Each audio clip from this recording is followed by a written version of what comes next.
Assalamualaikum warahmatullahi wabarakatuh.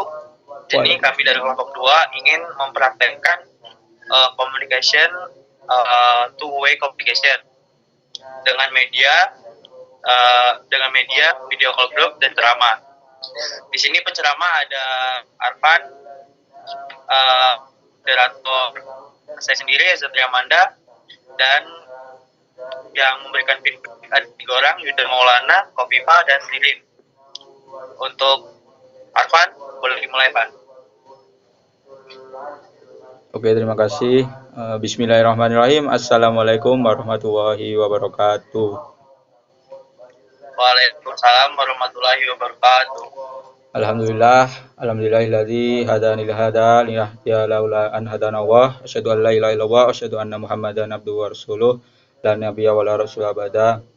Pertama-tama marilah kita panjatkan puja dan puji syukur kita kehadirat Allah Subhanahu wa taala yang sebagaimana Allah telah melimpahkan beribu-ribu kenikmatan kepada kita sehingga kita dapat berjumpa bertatap muka walau dalam keadaan daring seperti saat ini. Shalawat serta salam semoga tetap tercurahkan kepada junjungan kita, baginda kita, panglima perang kita yakni Nabi Agung Muhammad Sallallahu Alaihi Wasallam yang telah membawa Islam dari zaman jahiliyah menuju zaman yang terang benderang seperti saat ini, yakni dinul Islam.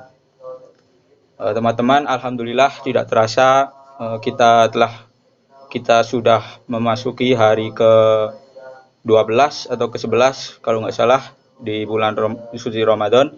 Yaitu bulan yang penuh berkah, penuh ampunan, bulan yang ketika seorang hamba meminta ampunan kepada Tuhannya maka niscaya akan diampuni.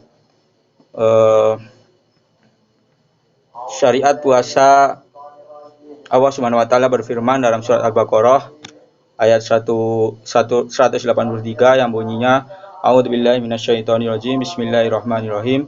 Ya ayyuhalladzina amanu kutiba alaikumusiyam kama kutiba alal ladzina min qablikum la'allakum tattaqun. Hai orang-orang yang beriman, diwajibkan atas kamu berpuasa sebagaimana diwajibkan atas orang-orang sebelum kamu agar kamu bertakwa. Jadi surat Al-Baqarah ini menyampaikan bahwasanya puasa ini sebenarnya tidak hanya disyariatkan kepada Nabi Muhammad dan umatnya saja, tetapi puasa ini telah disyariatkan terhadap nabi-nabi terdahulu.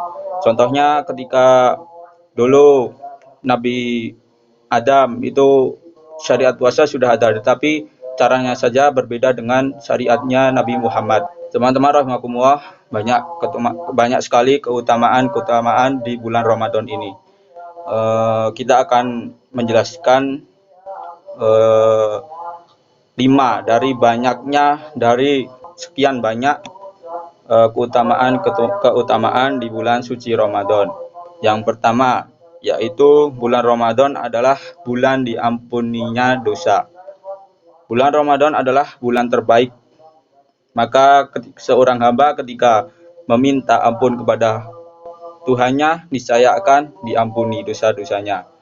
Rasulullah SAW bersabda yang artinya barang siapa yang berpuasa Ramadan karena penuh keimanan dan mengharapkan ridha Allah maka diampuni dosa-dosanya yang telah lalu.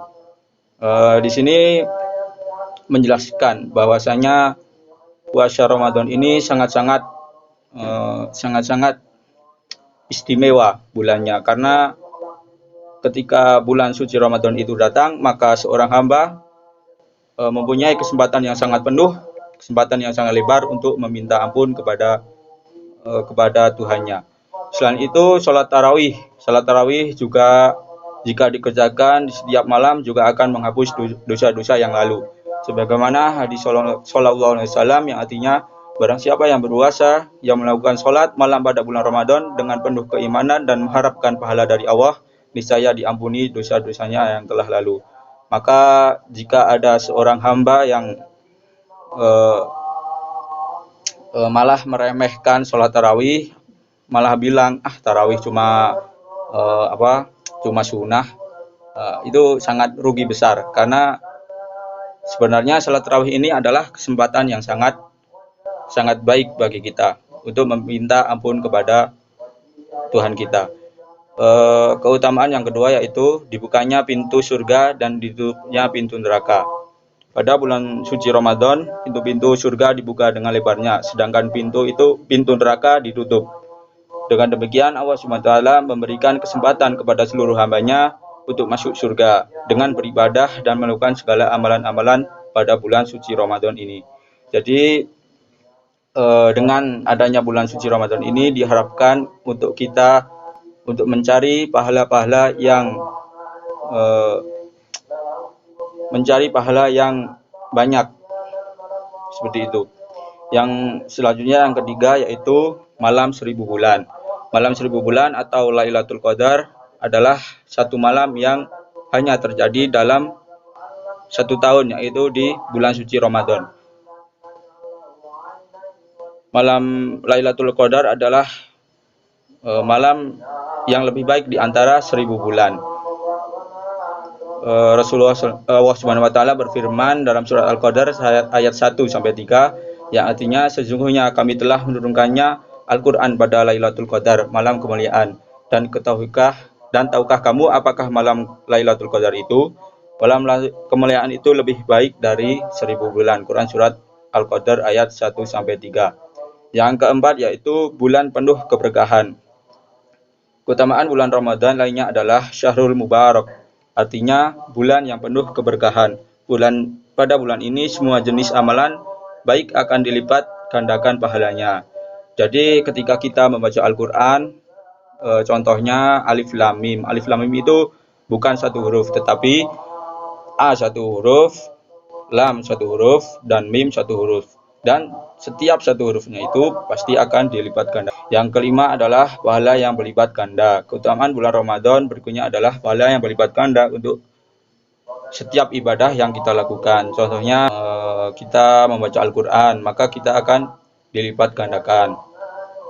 Maka ketika kita tidak menghatapkan Al-Quran pada bulan suci Ramadan ini, itu sebenarnya adalah suatu kerugian yang sangat besar, karena kita bisa menghatamkan Al-Quran itu sebenarnya sangat mudah.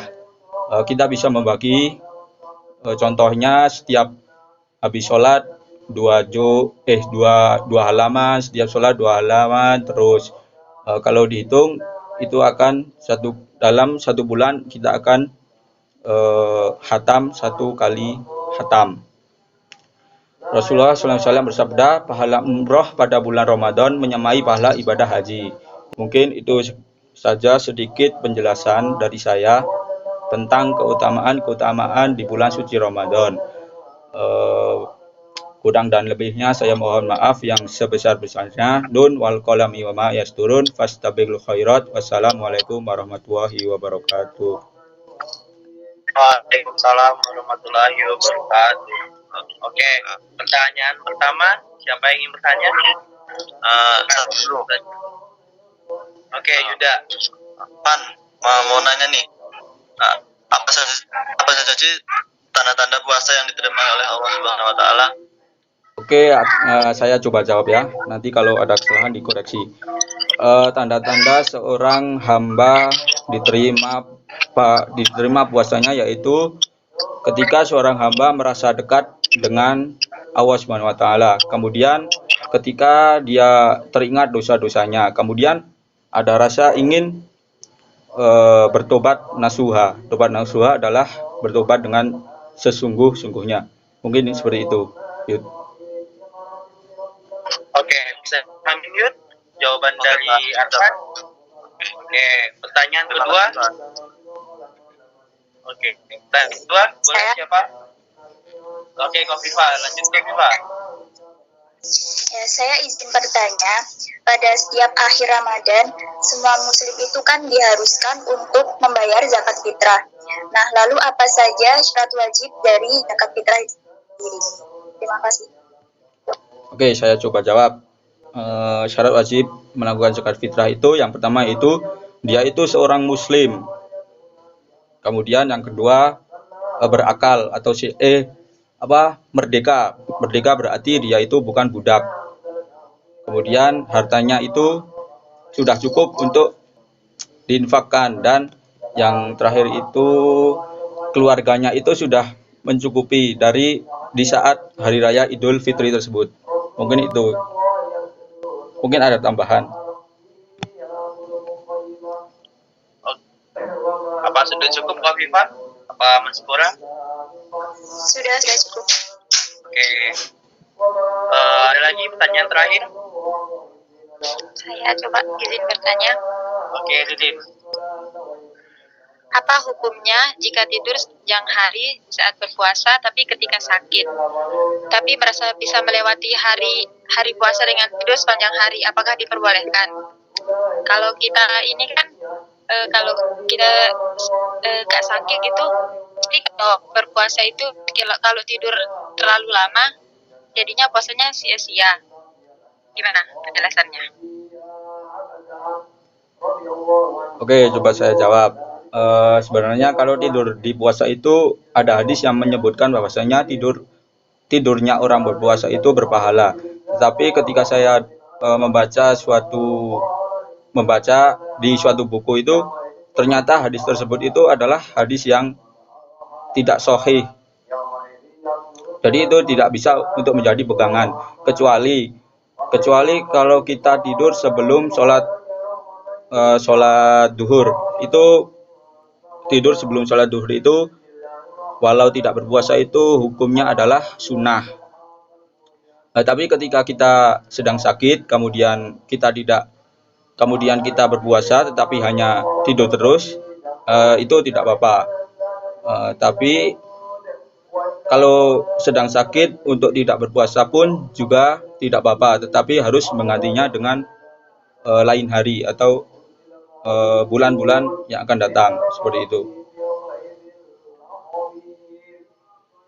Oke, Didin, apa jawabannya bisa diterima? Bisa. Oke. Nanti. Oke, sama-sama. Sekian Sama.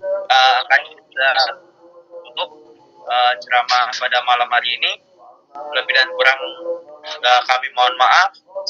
Yang dari kami yang bisa kami implementasikan dari two-way communication, media ceramah, video call group. Sekian dan terima kasih. Wassalamualaikum warahmatullahi wabarakatuh.